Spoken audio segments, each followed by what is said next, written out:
Hello,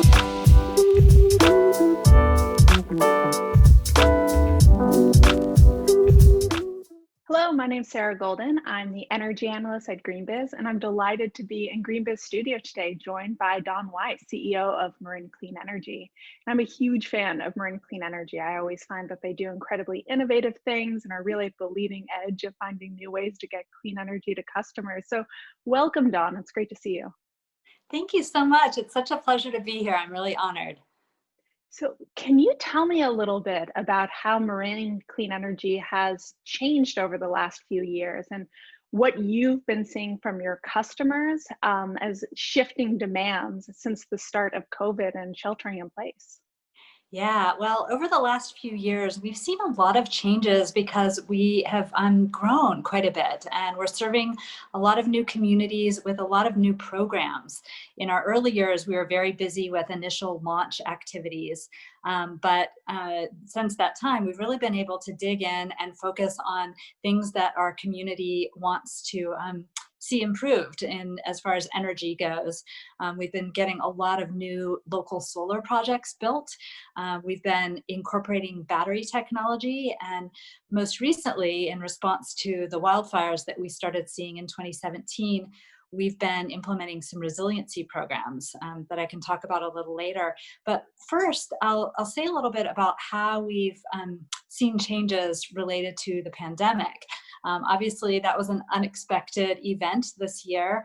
And we, like many other businesses and agencies around the globe, we had to pivot the way we did business. And of course, we shifted to all remote work for our staff, and all of our operations have been able to continue unhindered in that way. And we saw some changes in the way energy gets used in our communities. Obviously, our business usage went down and our residential usage went up. So that's kind of intuitive. Overall, we saw about the same amount of energy being used, but we saw folks more interested in really being able to deepen their impact on as far as safety and security at home. And we've seen a lot of interest in residential and business batteries. We've seen a huge growth in our electric vehicle charging program. And we actually just last month hit the milestone of 700 EV charging stations installed through our program in our service area. So we've been busy. That's amazing. And just for context, how big is that service area? Our service area is 4 counties. So all of Marin, all of Napa, unincorporated Solano and Contra Costa County, and many of the cities within Contra Costa and Solano. So we serve about 470,000 accounts, which is about 1.5 million folks. Wow. So you just mentioned a little bit about a demand for storage for batteries going up, and I know that you recently launched a program to help more customers get solar plus storage. Can you tell me a little bit about that program? Yeah, so our energy storage program is really working in concert with the state's self-generation incentive program, which provides rebates to customers. We are really focusing in on our most vulnerable customers and our critical facilities. So we're finding that customers that classify under the equity funding are able to get batteries in some cases for free or at very little cost. And MCE is trying to fill any gaps in funding for those low income and vulnerable customers to get batteries installed where there's already existing solar. We've also been looking hard to identify medical baseline customers and making sure that they have a portable battery, even if they don't have solar, to help them through any unplanned outages, PSPS events that are happening during wildfire season, and then other types of emergencies. We've also really focused in on our critical facilities like police stations, fire stations, community shelters, places where folks gather when there is an emergency. We want to make sure that those places have access to power as much as possible, even when there's an emergency happening. As an example, there's a community center that's used as a shelter when wildfire victims are fleeing fires. And last year, their power was cut off for almost a week due to PSPS events. And that was a really difficult experience for the local government agencies and the folks that were trying to shelter. We are working to get batteries installed at that site, coupled with solar, to allow for multi-day outages for electricity to continue flowing to places like that. Yeah, and it really feels like a moment where customers are aware of the value of resiliency in a whole new way. And it's interesting because the resilience that we need because of COVID is very different than than the driving force that we're seeing from wildfires. But in a lot of ways, the solution or the ways that people can feel comfortable are similar. So how have you seen the demand for batteries? Have you been seeing customers calling a lot more, asking how they can get solar plus storage go up?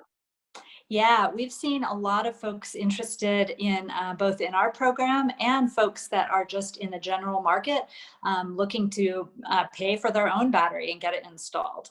And we have a program to link people into a system that can help make sure that energy is being um, stored during the middle of the day when there's a lot of solar in our portfolio already. And then putting that power back onto the grid in the evening when the sun goes down and the state is more likely to start relying on fossil fuel sources of power. We want to flip that so that there is less reliance on those fossil sources and more reliance on the stored solar that's going into the batteries. So we have a program to help folks, whether they come through our energy storage incentive program or whether they buy a battery on their own. They can link up to our program and they get a $10 rebate per month for participating in our program. And we help make sure that when there's not an emergency, the energy is being stored in the day, put onto the grid at night to help keep our carbon footprint down. Finally, I'd love to hear about the evolution for Marin Clean Energy around how you're preparing for wildfires and ensuring resilience. There's been, of course, so many people losing powers around the PSPS, which stands for the Public Safety Power Shutoffs. And I'd love to hear how you've been adapting as it's clear that these fires are just becoming bigger. Yeah, that's a great question. And it's really a key issue for us right now. I think one of the things that's really important is collaboration and making sure that there are good lines of communication between local government agencies, our critical care providers, and energy service providers.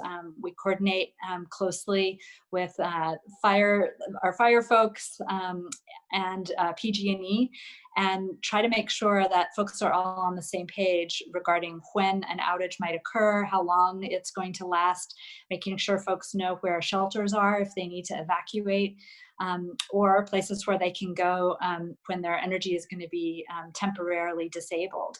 So that's one leg of the stool, the communication. The other leg of the stool is creating as much resiliency as we can through the energy storage programs that I talked about earlier, the battery storage, both portable batteries and building integrated batteries, particularly in places where we have medically vulnerable folks and where we have community gathering spaces during times of emergency. That's really important. And then, making sure that folks feel like there's something they can do. Often folks are, a lot of folks are concerned about climate change, and a lot of folks see the link between the wildfires and the climate the climate impacts that we're all having. And so being able to choose cleaner sources of electricity, being able to choose cleaner modes of transportation like electric vehicles, public transit, bicycles, all of those things really give folks a sense of control over, helping to turn us around and reduce our carbon footprint. So that's a really important piece as well. Well, Don, thank you so much for the work you do and for joining us today in Greenbiz Studio. My pleasure. Thanks for having me.